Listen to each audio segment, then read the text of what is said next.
Bien, creo que es importante, una vez al año al menos, recordar algunos de los propósitos que como Iglesia tenemos. Supongo que todos habéis entrado alguna vez en la página web de la Iglesia, ¿verdad? Espero. Bueno, pues en la nueva página web de la Iglesia, nada más que la abrís y pone bienvenidos, ahí encontramos pues los propósitos que como Iglesia tenemos. Nuestro objetivo es dar la gloria a Dios, dice, es crecer juntos, anunciar el Evangelio de Jesucristo a nuestro alrededor y por todo el mundo.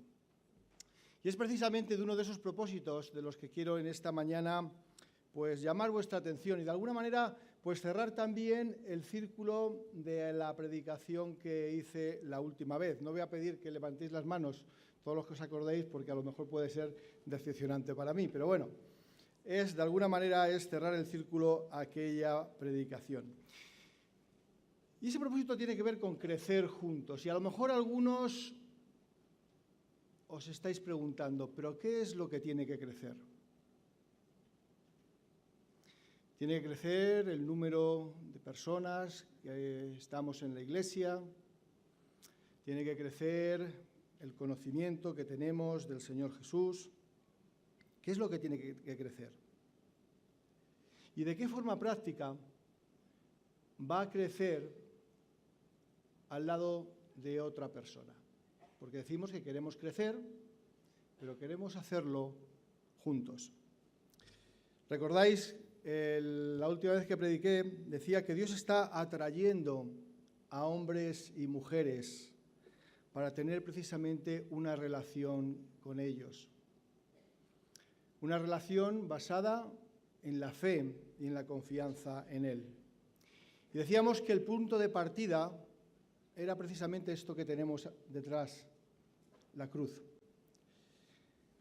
Todo comienza cuando precisamente cada uno de nosotros acudimos a la cruz, a los pies de la cruz, cuando reconocemos todo lo que el Señor Jesús hizo en esa cruz por cada uno de nosotros, que no lo merecíamos, que no éramos merecedores de ello, pero que Él hizo todo lo necesario para que pudiéramos restablecer esa relación que se había roto. Y a partir de ese momento, Dios lo que está intentando y está tratando de hacer es enseñarnos cada vez más a que confiemos, a que tengamos una relación de fe y de confianza en Él. Porque lo esencial de una relación, lo esencial de la relación que Él busca con nosotros, no es simplemente que le obedezcamos, no es simplemente nuestra obediencia lo que Él busca en esa relación. Ni tampoco lo esencial tiene que ver que conozcamos muchas más cosas, muchos más datos acerca de Él. Lo que Él quiere de esa relación es que nuestra fe y nuestra confianza en Él crezca cada vez más. Y para ello Dios va a utilizar muchas cosas. Va a utilizar pues las enseñanzas de las Escrituras, va a utilizar su palabra. Va a utilizar las disciplinas personales. Hemos cantado de que queremos entrar en intimidad con el Señor, ¿verdad? Va a utilizar la oración. Pero también va a utilizar otra serie de cosas en las que otras personas pueden estar también implicadas. Va a utilizar también el servicio y el ministerio cristiano, en el que no lo hacemos solo, lo hacemos siempre a lo mejor al lado de otras personas. Va a utilizar relaciones providenciales, es decir, personas que en un momento determinado de nuestra vida, esas personas que a lo mejor ni siquiera conocemos, entran en contacto con nosotros y el Señor las utiliza para que nuestra fe y nuestra confianza en el Señor pueda crecer. Y también va a utilizar las circunstancias cruciales de la vida, porque en nuestra vida se van a dar circunstancias de todo tipo. Algunas veces van a ser circunstancias positivas, circunstancias favorables, cosas que nos van a ayudar. Pero otras veces también van a ser circunstancias dolorosas, circunstancias tristes, pero que también el Señor las va a poner en nuestra vida para que aprendamos a tener confianza y fe en Él. Pero hay un segundo aspecto hay un segundo aspecto que debe crecer en nuestra vida. Y ese tiene que ver con el carácter del Señor Jesús.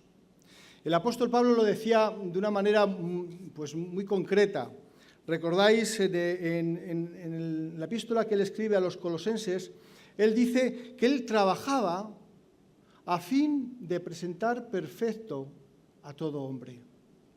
Es decir, todo el esfuerzo que él estaba haciendo no era simplemente para que la gente pudiera ir a los pies de la cruz y pudiera conocer al Señor Jesús y pudiera entregar su vida al Señor Jesús, sino que él trabajaba a fin de presentar perfecto en Cristo Jesús a todo hombre. Intentaba que el carácter de Cristo pudiera ser una realidad en cada una de esas personas que habían conocido al Señor Jesús. También dirá en Efesios, hasta que todos lleguemos, dice, a la unidad de la fe, al conocimiento del Hijo de Dios, a un varón perfecto, ¿verdad? A la medida de la estatura de la plenitud de Cristo. Formar a Cristo en la vida de cada uno de nosotros. Eso es también lo que tenemos que intentar que crezca. ¿Y el resultado cuál será? Pues el resultado será lo que escuchamos el domingo pasado, que el Espíritu Santo, entonces, lo que va a hacer es moldear el carácter de Cristo en nosotros de tal modo, que entonces podamos dar mucho fruto. Podamos dar mucho fruto. El problema al que siempre nos enfrentamos es el cómo, ¿verdad? ¿Y cómo podemos hacer esto? ¿De qué manera podemos parecernos más a Jesús? ¿Cómo podemos hacer que el Espíritu Santo pueda moldear nuestra vida, tu vida, mi vida, de tal forma que cada vez sea más evidente la persona de Jesús y menos cada uno de nosotros? Pues como siempre el modelo para hacerlo debería ser Jesús. Como en todas las cosas, el modelo siempre debería ser Jesús. Cuando vamos a los evangelios, Jesús nos está transmitiendo todo el tiempo el cómo hacerlo. Nos está transmitiendo la manera en la que nosotros podemos ayudar a que otras personas puedan crecer. De tal manera que podemos aprender muchas cosas acerca de cómo hacerlo si observamos, si nos fijamos precisamente en el modelo que Jesús nos dejó, que no es otro que el modelo del discipulado. Cuando vemos a qué dedicó Jesús los 3 años de ministerio público, nos damos cuenta que esos 3 años fueron enfocados, o estuvieron muy enfocados, a un grupo de 12, a un grupo de 70 y a un grupo de 120 personas. Mucho más que a las multitudes. Y eso es importante que lo tengamos en cuenta, porque tenemos que pensar cómo liberarnos precisamente del modelo de las multitudes, del paradigma de las multitudes. Para nosotros muchas veces el éxito ocurre cuando hay mucha gente. Tenemos un evento, ¿verdad? Y lo primero que preguntamos, ¿y cuánta gente ha venido? ¿Verdad? Y eso solamente mide la extensión, no mide la profundidad. De tal manera que Jesús no se enfocó tanto en las multitudes, sino en ese grupo de 12, de 70 o de 120 personas. Cuando miramos a Jesús nos damos cuenta que Él se liberó de las multitudes y recordáis algunos pasajes. ¿Qué decía Jesús de las multitudes? Si vais al Evangelio de Juan, al capítulo 2 y versículo 24, dice que Él no se fiaba de todos ellos, porque les conocía. No se fiaba de las multitudes, porque conocía lo que realmente había en el corazón de cada una de esas personas. Y recordáis el otro pasaje cuando Jesús da de comer a una gran multitud y el Señor Jesús, porque a la gente le encantan los milagros, ¿verdad? Toda la gente venía, cuando Jesús hacía un milagro, mucha gente venía y toda la gente quería estar al lado de Jesús. Sin embargo, Jesús, en el capítulo 6 del Evangelio de Juan, ¿qué es lo que dice? Me buscáis no por las señales, ni siquiera me buscáis por los milagros que estáis viendo, sino porque comisteis el pan y os saciasteis. Jesús tenía claro que no podía dejar el mensaje en las manos de las multitudes. ¿Por qué? Porque las multitudes son muy volubles. Las multitudes un día te están siguiendo y al día siguiente te están diciendo crucifícale, crucifícale. Un día te están alabando a la entrada de Jerusalén y el día siguiente están pidiendo que te crucifiquen. Y por eso Jesús escogió a los discípulos. Y si pasó con ellos 3 años es porque la única forma en la que el mensaje, en la que el carácter de Jesús podía interiorizarse en ese grupo de personas era viviendo con ellos día a día, pasando las 24 horas del día con cada uno de ellos. Y eso es precisamente el discipulado, transmisión de la vida de Jesús. Y eso es lo mismo a lo que Jesús nos ha llamado. ¿A qué nos ha llamado el Señor Jesús? Dice, salid. Y decimos, ¿a dónde? Por todo el mundo. ¿Y a qué, Señor? ¿A qué vamos a salir? A hacer discípulos. A hacer discípulos. A eso es a lo que nos ha llamado el Señor Jesús. ¿Sabéis una cosa? El problema es que hemos sido educados, hemos aprendido a servir, hemos aprendido a dirigir la Iglesia como organización, hemos aprendido incluso a preparar y a dar sermones. Sin embargo, la mayoría de nosotros no hemos sido preparados para hacer discípulos. No sabemos cómo hacer discípulos. Y no nos damos cuenta de que si hacemos discípulos, siempre vamos a edificar la Iglesia. Pero si solamente intentamos construir la Iglesia, difícilmente o raramente vamos a llegar a hacer discípulos. Jesús estaba enfocado, estaba preocupado por 2 cosas a la hora de trabajar con sus discípulos. Él estaba preocupado por transformación y por multiplicación. Cuando Jesús pasó y dedicó esos 3 años, lo que quería era ver a esas personas transformadas y ver que esas personas pudiesen multiplicarse. No es porque fueran personas especialmente notables. Si vemos el currículum de cada uno de ellos, podríamos decir que no serían las personas que nosotros elegiríamos para que formasen parte de ninguno de nuestros equipos.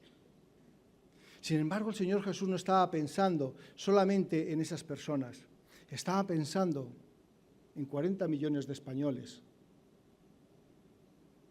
Y sabía que si Él formaba a cada una de esas personas, podría llegar a otras muchas más. Lo primero que llama la atención es que Jesús escoge a los 12 para que estuvieran con Él. Hasta el punto que esa relación iba a transformar su vida. La manera de hacerlo era pasando, como dije anteriormente, todo el tiempo, las 24 horas, con Jesús. ¿Sabéis? Los discípulos vieron a Jesús comer, vieron a Jesús enseñar, vieron a Jesús reír, vieron a Jesús sanar, vieron a Jesús cómo oraba, vieron a Jesús cómo contaba historias, cómo visitaba amigos, cómo lloraba, cómo fue a funerales, cómo fue a bodas, cómo respondió a preguntas. Es decir, pudieron de alguna manera sumergirse, hubo una inmersión en la vida de Jesús y todo lo que Jesús hizo, ellos fueron partícipes de ello. Por eso no nos debe extrañar cuando vamos al libro de los Hechos que ellos hicieran de alguna manera lo mismo que hizo Jesús, porque lo que hicieron fue aquello que vieron en la persona del Señor Jesús. ¿Recordáis en el libro de Hechos qué es lo que percibían? ¿Qué es lo que percibía la gente cuando veían a Pedro y cuando veían a Juan? Dice el Hechos capítulo 4, versículo 13, que se maravillaban y reconocían que habían estado con Jesús. Esa es la base. Es decir, que Jesús había tomado el suficiente tiempo con ellos como para que la gente que los viera pudiera ver en ellos a Jesús. Y sabéis una cosa, la gente hoy en día está buscando exactamente lo mismo. Cada vez que te ve a ti y que me ve a mí, lo que quieren ver a Jesús. Eso es lo que la gente necesita ver. Eso es lo que la gente quiere ver. No quiere ver religiosidad, quieren ver a Jesús. Y encarnar a Jesús nos va a llevar mucho tiempo. Imitar a Jesús nos va a llevar mucho tiempo. Copiar el estilo de vida de Jesús nos va a llevar mucho tiempo. Por eso el discipulado no son clases para jóvenes creyentes, porque el discipulado tiene que ver con toda nuestra vida. Porque durante toda nuestra vida tendremos que reflejar y tendremos que crecer en parecernos cada vez más a la persona de Jesús. Yo cuando discipulo, no discipulo a gente durante un tiempo. ¿Por qué? Porque yo mismo estoy siendo discipulado. Cuando hay alguien que me acompaña en ese proceso de discipulado, yo no soy el único que discipulo, ellos también me están discipulando a mí. Y pueden ver cómo Dios transforma la vida de un pecador. ¿Por qué? Porque van a ver mis errores, van a ver mis defectos, van a ver todas aquellas cosas que aunque aparentemente pueden parecer que soy de una determinada manera, se van a dar cuenta de que no. Y en medio de toda esa situación van a ver cómo Dios transforma la vida de un pecador. Y esa será la gran lección. No la que yo pueda impartirles, enseñándoles cualquier cosa, sino lo que Dios pueda estar haciendo en mi propia vida y que los demás puedan ver. El discipulado tiene que ver, por lo tanto, con transmisión de vida, con la vida de Jesús. Y al discipular estamos transmitiendo cómo el Espíritu Santo está cambiándonos. Y eso tiene que ver con la manera en la que nosotros también vamos a enseñar a vivir. Pero también la transformación tiene que ver con el entorno. Jesús comparó el reino de los cielos, dice, es parecido a la levadura. ¿Recordáis, verdad? Es parecido a la levadura. Y sobre todo al efecto que tiene la levadura. Cuando nosotros echamos levadura en la masa, no necesitamos echar 1 kilo de levadura para 1 kilo de masa, ¿verdad? Normalmente con un poquito de levadura, esa poca cantidad de levadura lo que va a hacer es leudar toda la masa. Y muchas veces pensamos, porque estamos condicionados por el paradigma de las multitudes, de que necesitamos ser muchos para poder impactar. Pensamos que tenemos que ser muchos para llegar a la sociedad que tenemos a nuestro lado. Pero el reino de los cielos es como esa levadura. Tan solamente necesitamos que uno sea discípulo de Jesús para poder tener una influencia en todo lo que le rodea. Hay un análisis que hizo el movimiento de Lausana, muy interesante, un análisis del nominacionalismo que salió este año. Un análisis en el que se viene a decir básicamente que no solamente los católicos han llegado a tener un número importante de gente nominal. Les preguntas, ¿eres cristiano? Sí, pero bueno, no voy, no. En el mundo protestante, en el mundo evangélico también ha crecido ese fenómeno. Y hay incluso creo que un país en concreto, no sé si es Honduras, en el que el número de evangélicos es grandísimo. Creo que son un 50% de los creyentes, o superior al 50%, me dice Mariano, efectivamente. Sin embargo, es uno de los países en los que hay más delincuencia, más criminalidad. Y podríamos decir, ¿cómo es posible si más del 50% son creyentes? Porque no tiene que ver con la multitud, tiene que ver con ser discípulos del Señor Jesús. Y con que tan solamente una pequeña cantidad fueran y pudieran reflejar el carácter de Jesús, el resto de la sociedad podría ser influenciado.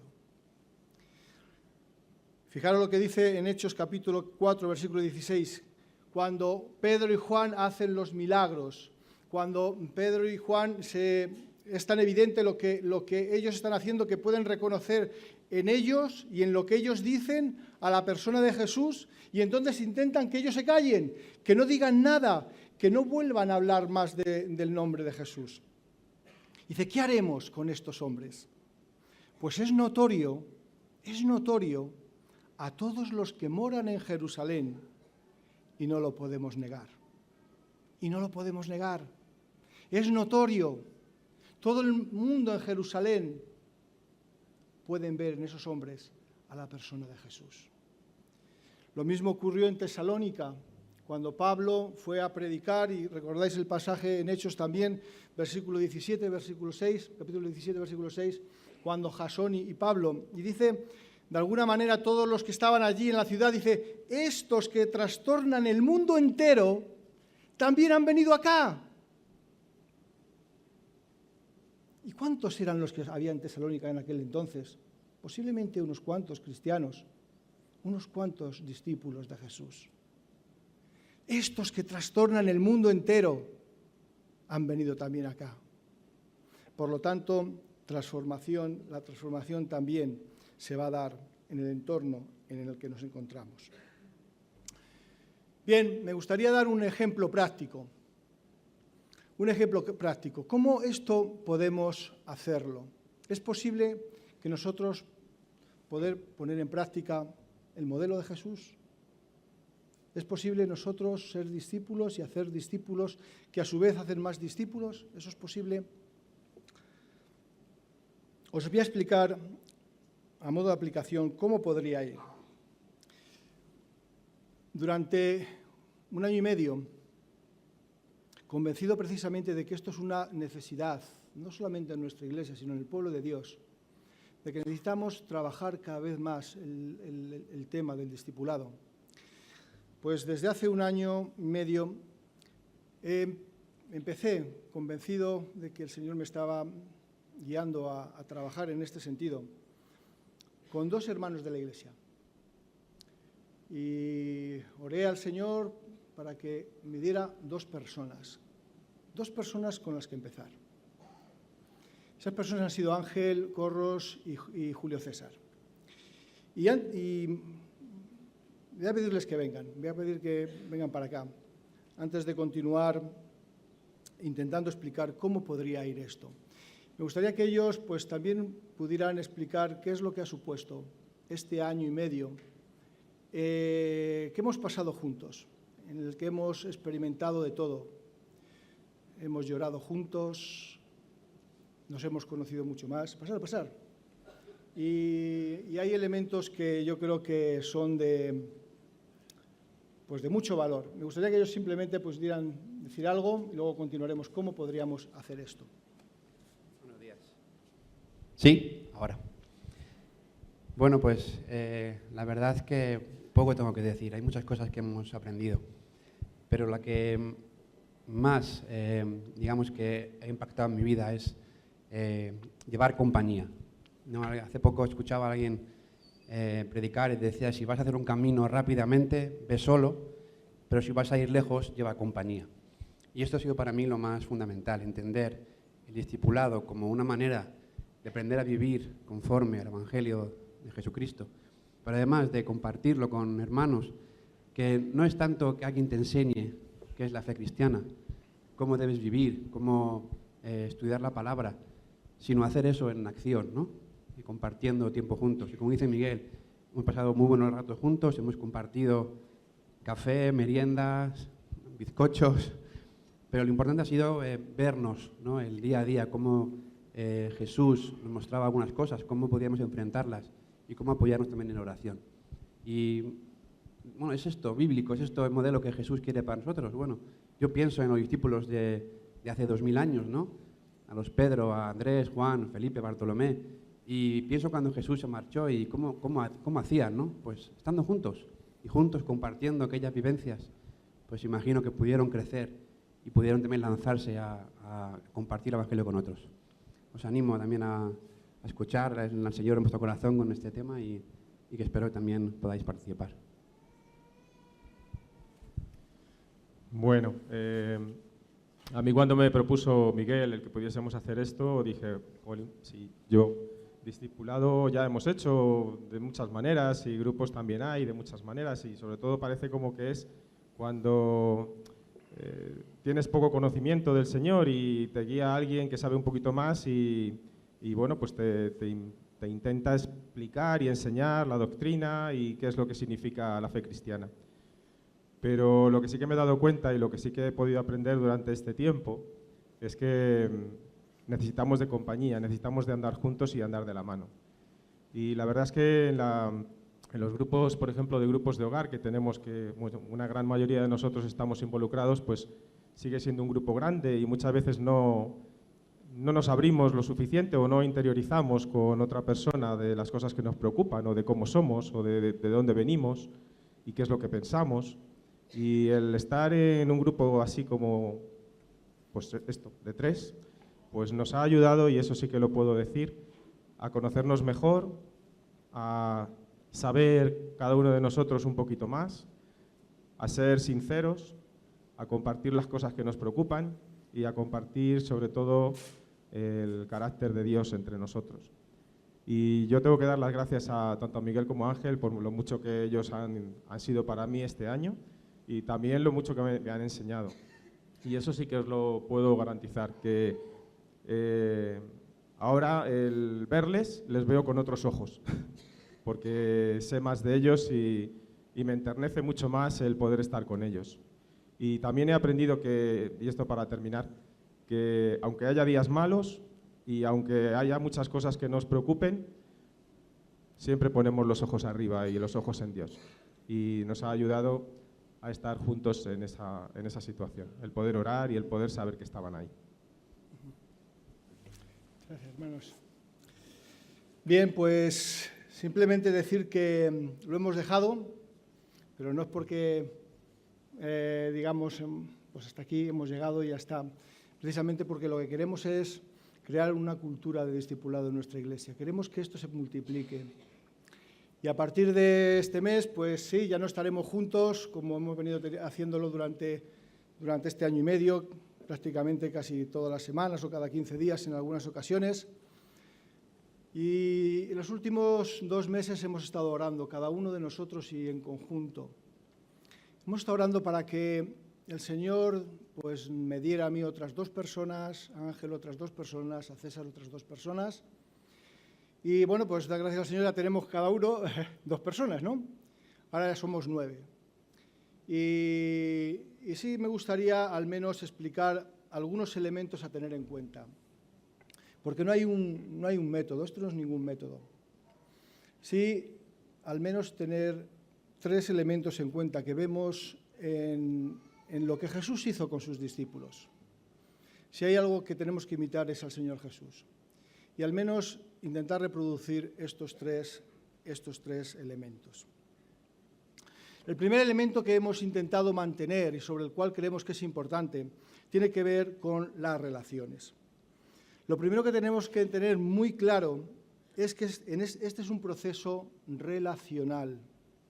No es información, no son datos, no es dar un libro y terminar este libro, ya que entendemos que cuando Jesús quiso hacer discípulos, lo que hizo fue relacionarse con ellos, intentar vivir con ellos y compartir con ellos absolutamente todo. Y en medio de ese acompañamiento, entonces ellos aprendieron, porque Jesús les enseñó. En nuestro caso, esa relación es, en primer lugar, una relación horizontal. ¿Por qué? Porque no enseñamos solamente a enseñar, ni yo solamente entro a enseñar, entro a ser cambiado. Y eso establece una clase de relación totalmente diferente. No soy alguien que enseña acerca de Jesús. Soy un discípulo de Jesucristo en el cual Jesús no ha terminado todavía la tarea, que se une a otros dos en los cuales el Señor Jesús todavía no ha terminado la tarea, y mutuamente nos metemos en una relación en la que pedimos al Espíritu Santo que nos vaya transformando. También es una relación abierta, una relación transparente, porque la función que tiene el otro es precisamente ayudarme a ver aquellas cosas que tengo que cambiar en mi vida. Seguramente todos los que conducís os habéis encontrado en más de alguna ocasión con el efecto este del ángulo muerto del retrovisor, ¿verdad? Vais mirando y pensáis que no tenéis nadie a vuestra izquierda y justo cuando vais a girar el volante resulta que no es que tenéis un camión ahí, que es que habéis mirado por el espejo y no habéis visto nada. ¿Por qué? Porque hay siempre un ángulo muerto que te impide ver precisamente lo que tienes más cerca, lo que es más evidente, lo que es más cercano a ti. Pues precisamente esto es lo que intentamos, que ese otro hermano sea como ese espejo que me enseña el lado, ese ángulo muerto. Algo que para mí no es evidente, algo que para mí posiblemente lo veo como muy lejano si es que existe. Y ese hermano me está diciendo, mira, no, lo tienes ahí, a tu lado, es evidente. Date cuenta de eso. Intenta que el Señor Jesús pueda cambiar esto en tu vida. Y algo que he aprendido de los jóvenes en general, ¿vale? Es un término que yo desconocía, que es el término del postureo. ¿Cuántos saben lo que es el postureo? Los jóvenes todos. Yo, se nota que no soy joven, yo esto del postureo, yo pensaba que era algún selfie, alguno hacía una postura ahí, yo qué sé. No, pues es otra cosa, ¿vale? Bien, pues si queremos entrar en un proceso de discipulado, no puede haber postureo. No puede haber postureo. No podemos estar proyectando una imagen de mí mismo que no es cierta. Y esto no significa que Julio César o Ángel o yo tuviéramos que estar contándonos todas nuestras miserias constantemente, pero sí que fuéramos honestos, Y cuando un hermano, cuando alguno de ellos podía ver algo en mí, algo que yo tenía que cambiar, pudiera ser suficientemente honesto como para decir, pues tienes razón. Y como no sé hacerlo, te pido que me ayudes a cambiarlo. Te pido que me ayudes a que esto sea diferente.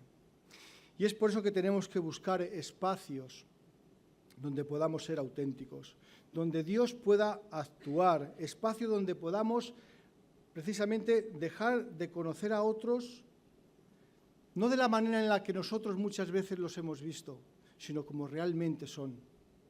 Espacios en los que poder ser auténticos, aún a pesar de todas las dificultades por las cuales estemos pasando. Y precisamente un círculo de crecimiento, que es al final, no sé si al final lo llamamos así, ¿verdad?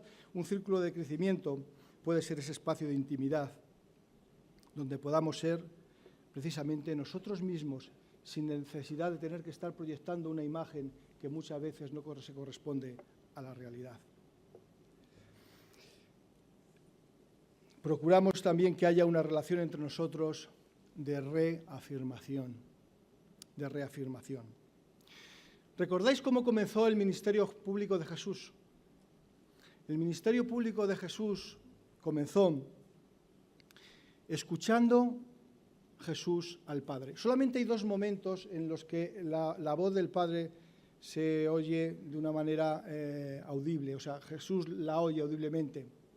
Y los dos casos fueron justo antes de comenzar el ministerio de Jesús y poco antes también de ir a la cruz. En cada caso, lo que Jesús escuchó fue exactamente lo mismo. Tú eres mi Hijo amado, en quien tengo complacencia. ¿Cuál es el mensaje que hay aquí?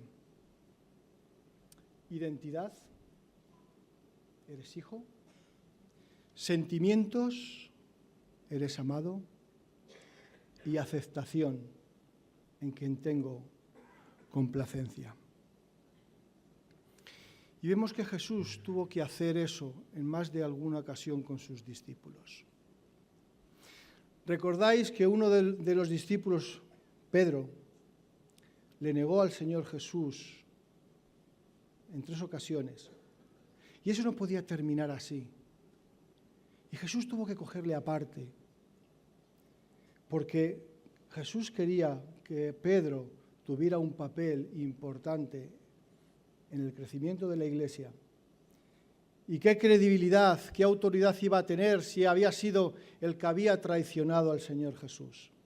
Cualquiera de los discípulos podían decirle, pero tú ¿qué vienes a decirnos si tú eras el que... ¿No te acuerdas que cantó el gallo y tal? Y Jesús tuvo que sentarse con él precisamente para que fuera aceptado y para que pudiera sentir el abrazo del Padre.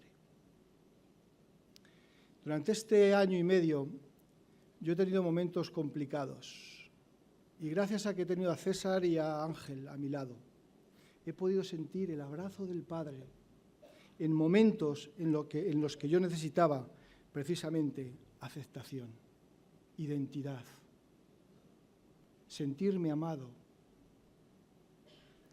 Por lo tanto, es importante, porque en la Iglesia hay muchas personas que no sienten el abrazo del Padre, no se sienten amados. Y muchas veces hay muchas identidades, precisamente por ese postureo que muchas veces queremos tener, y necesitamos reconocer que nuestra identidad está en Jesús. En segundo lugar, algo que también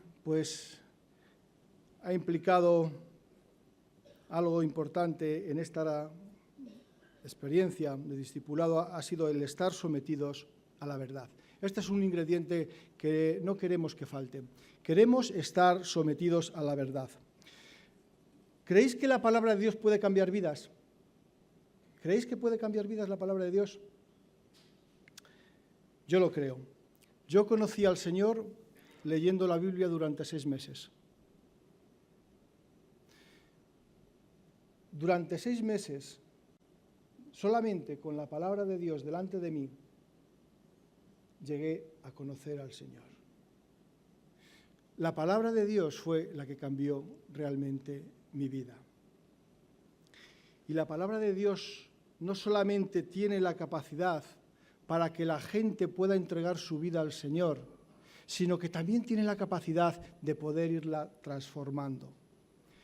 Y cuando recordáis aquel pasaje en la que la multitud, y no solamente la multitud, sino que muchos de los discípulos, dice el texto de Juan, muchos de los discípulos se volvieron atrás y ya no querían andar con Jesús, Jesús les preguntó a los 12, ¿acaso queréis también iros vosotros? ¿Y cuál fue la respuesta del Señor Jesús, de Pedro en este caso? ¿A quién iremos? Solo tú tienes palabras de vida eterna. Porque son las palabras las que transforman la vida. Es la palabra de Dios la que tiene el poder para transformar nuestra vida. Y es por eso un ingrediente esencial que siempre tenemos en cuenta, y es exponernos a la palabra. Entre nosotros 3 siempre la palabra ha sido la autoridad y será siempre la autoridad, y volveremos a darle autoridad cada vez que entendamos que la palabra nos está comprometiendo a algo, a tratar algo en nuestra vida y a ponerlo en práctica, porque es la palabra la que tiene la autoridad. Y cuando todos nos sometemos a la palabra de Dios, entonces cambian vidas, rompen resistencias, de forma que dejamos de intentar de enseñarnos mutuamente, para que a partir de ese momento la palabra sea la que esté por encima de todas las cosas. Y por último, para terminar, el tercer ingrediente que hemos intentado tener en este tiempo, hemos dicho que el primero ha sido relaciones, el segundo, sometidos a la verdad. El tercer elemento es un poco más complicado, pero no por eso innecesario, sino todo lo contrario. Es lo que nosotros hemos llamado supervisión mutua. Sabéis, en nuestra iglesia todo el mundo es guay. Todo el mundo es guay en la iglesia. Todo el mundo es buena gente. Y vivimos en una sociedad en la que nadie nos tiene que decir lo que está bien ni lo que está mal. No, cada uno puede vivir la vida como nos dé la gana. No tenemos el derecho a que nadie nos diga absolutamente si hay algo que está bien o algo que está mal en nosotros. Y nosotros lo que hemos hecho es romper radicalmente y hemos decidido mutuamente lo siguiente. Hemos decidido de que nos damos permiso para que cada uno de mis hermanos puedan meterse en mi vida. Les ha autorizado para que si hay algo en mí, en lo que yo no pueda estar proyectando, la imagen de Jesús, el carácter de Jesús, la vida de Jesús, les autorizo para que ellos vengan y me lo digan. Porque a veces nos quedamos sin nadie que nos ame lo suficiente como para decirnos precisamente que no todo está bien, que hay cosas en nuestra vida que tenemos que cambiar, que hay cosas que al Señor Jesús no le agradan y que esa manera de vivir no es de acuerdo a las Escrituras. Nadie que me quiera lo suficiente como para decirme, Miguel, por ahí no vas bien, eso no es correcto, el Señor Jesús no quiere eso de ti. Y sabéis, esto es arriesgado. A veces no nos gusta, porque, ¿sabéis? Muchas veces lo podemos percibir como una crítica. Sin embargo, es una virtud, un instrumento que Dios va a utilizar para realmente poder cambiar nuestra vida. Bien, pues esto es lo que quería compartir con vosotros y a eso es a lo que os animo. Queremos crecer juntos como iglesia y queremos hacerlo con el modelo que Jesús nos dejó, el modelo del discipulado. Si no sabéis cómo empezar, bueno, podéis hablar con Julio César, con Ángel, conmigo, pues os podemos ayudar también en ello, en este intento. Esto no es solamente para jóvenes, no solamente es para todos.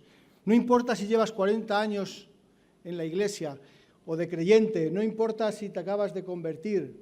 Dice la palabra de Dios que el que comenzó en vosotros la buena obra, el que comenzó en vosotros la buena obra, que es el Señor Jesús, la va a perfeccionar hasta el día de Jesucristo.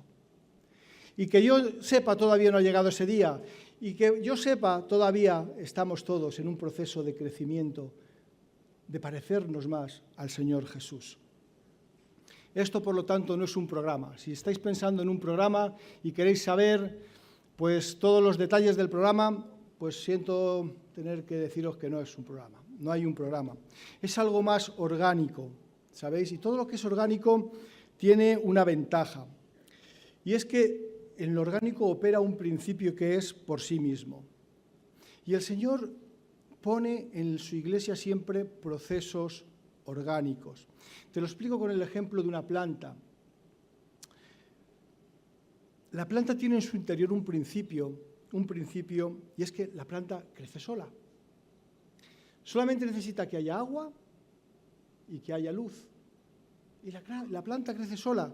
Si tú quieres hacer que una planta crezca más, no te aconsejo que la cojas y las tires porque te vas a quedar con las raíces, ¿verdad? Así al descubierto. Crece sola. Lo mismo pasa, en este caso, con el discipulado. Dice la palabra, en este caso, el apóstol Pablo a los Corintios, que yo regué, Apolo sembró, yo regué, pero el crecimiento, ¿quién lo da? El crecimiento lo da Dios. Y nuestro papel va a ser simplemente a lo mejor, pues eso, sembrar y a lo mejor regar. Pero el crecimiento lo da el Señor. Con el discipulado pasa lo mismo. Es un proceso que nos va a durar toda la vida. Muchas veces tenemos que esperar el ritmo de Dios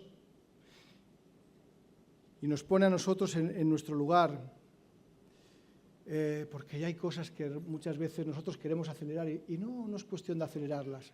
¿Por qué? Porque Él es el que produce el crecimiento. Recordar que el Señor Jesús dijo, yo edificaré mi iglesia. No somos nosotros, es el Señor Jesús. Simplemente nosotros tenemos que ponernos en sintonía con el Espíritu Santo y con otros hermanos para que Él trabaje en nosotros y nos haga crecer. Tenemos que entender que nosotros no somos los protagonistas del discipulado.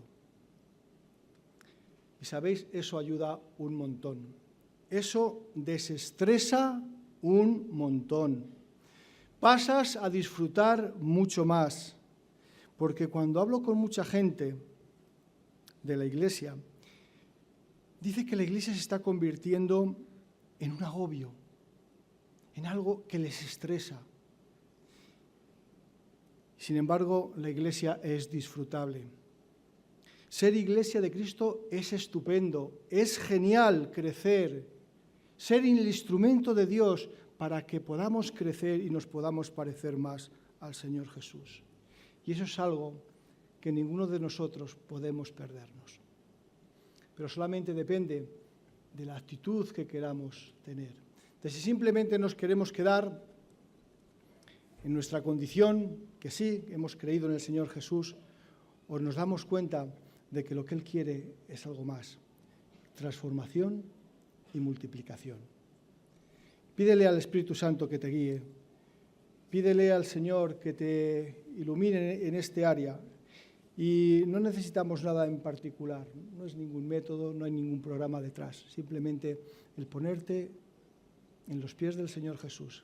Él hará su obra, Él edificará tu vida, Él te hará crecer. Pero sabes, si hay alguien a tu lado, si hay alguien que te acompaña, va a ser mucho mejor. Señor Jesús, queremos en esta mañana darte muchas gracias por tu ejemplo. No solamente queremos oírlo, no solamente queremos entenderlo. Señor, te queremos pedir que nos ayudes a interiorizarlo, a que esto sea parte de nuestra realidad en el día a día. Porque queremos ser esos, tus discípulos. No queremos simplemente construir iglesia. Queremos ser discípulos, que hacen discípulos y que de esa manera construyen la iglesia, Señor. Haznos conscientes a cada uno de nosotros de esa realidad, de la importancia que tiene eso que tú comenzaste con 12 personas y que la verdad es que no nos ha ido mal, porque es lo que tú has utilizado para que todo el Evangelio pudiese llegar a todo el mundo. Muchas gracias, Señor. Danos la visión clara de lo que tú quieres para con nosotros. En el nombre de Jesús. Amén.